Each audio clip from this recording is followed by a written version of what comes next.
ಓಡುತ್ತಲಿಹ ಸ್ವರ್ಗಾಧಿಪತ್ಯವದು ಎನ್ನದಾಯ್ತು. ಸುರ ನರರಿ ಗದಿಪತಿಯು ಅಸುರರು ರಣರಂಗದಲ್ಲಿ ಸೋತು ಓಡಿಹನು. ಸುರ ನರರಿ ಗದಿಪತಿಯು ಈ ಅಸುರನು ವೀರಾದಿ ವೀರನ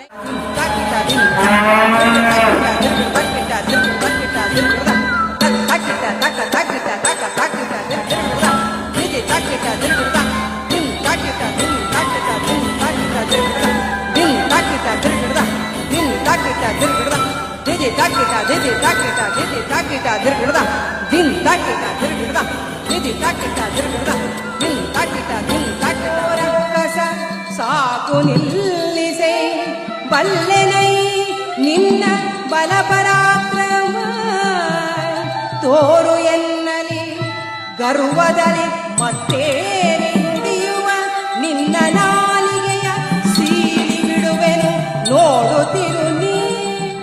ನಾರಿ ಎನ್ನುತ್ತ ಕರುಣೆ ತೋರಲು ಇಂತು ನುಡಿಯುವೆಯ ನಾರಿಯಲ್ಲವು ನೀನು ನಿಜ ಹೆಮ್ಮಾರಿಯ ಸರಿಯು.